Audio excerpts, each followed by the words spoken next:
So, peel away we've been keeping on. Okay, keeping because it on. And I've been telling Because on it the back. bleeds. Remember that Well, it time with bleeds. Sullivan? He yelled at? Yeah, he did that on purpose, though. I still think. Anyway, record That's classic. All right. I do. I think he set fellows up to fail on that one, but All that's fine. Teaching moment. All right, so this you're in. This is the sheet. Yep, this is the everything's in sheet. there. Hydrophilic coating.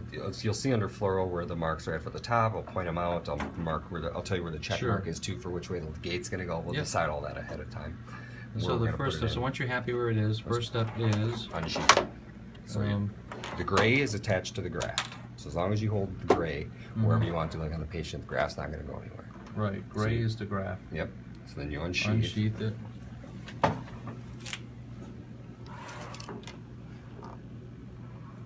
There's one stent. And there's two. We tell you to do two and stop because you get that diamond look to it.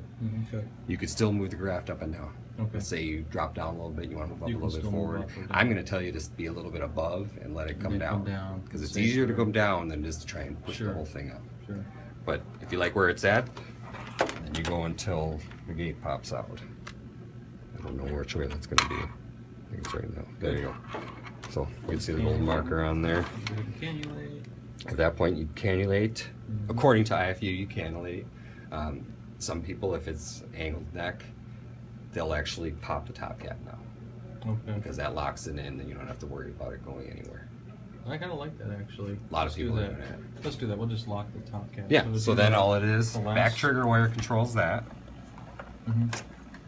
Slide that right on. Yep. And you don't even see anything under fluoro when you're doing that to even know what's and happening. You got to unscrew the black, right? Correct. That one controls the intercannula, which is the top cap. So if you unscrew that, loosen it up, you don't even have to do it the whole way. Some people do, but it doesn't matter. Then you, again, graft attached to the gray. All you're taking is moving this forward, and that's going to make the cap black. So you pin the gray and advance the gray, advance the black. Right. So as long as the gray to graft, so you don't want the graft to move. Yep. So. Perfect. And then you go about a centimeter above that, stay away from the suprarenals, and then lock it back in. So then at this point you cannulate that gate. The gate, yep. You can confirm it by, most people just do twisting of the catheter. Sure. And you can twist your catheter. If they can spin around, you know you're in the graft. But then you... So I want to finish deploying that now the other side, the IPSI. Nope, you cannulate and do your leg. Right. The leg, you'd have your marker pigtail in there. You have one of the marks down at the gate there. Find out where the internal is. And then do the leg. I'll give you a length for that.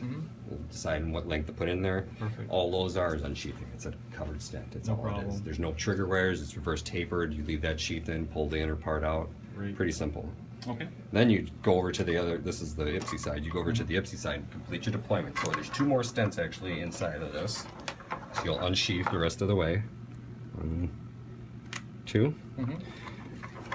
Trigger wire is right there. That's what the last one is. That's what connects the graft to the gray, like we said. So you remove that one.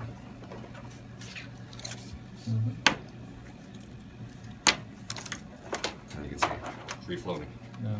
And that's it. There was no spinning on that one. It was just pulling it off. Really. Yep, just pulls it right off.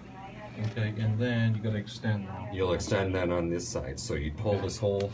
Meanwhile, this sheath stays as it is. You don't keep that sheath in, but you do have to go recapture the top cap. Okay. So that's why you pull that trigger wire off to get the graft free. Loosen your pin vise again, and usually you'll have somebody helping you on this because either someone needs to hold the sheath for you or someone holds the back here. But either way, you're advancing your gray.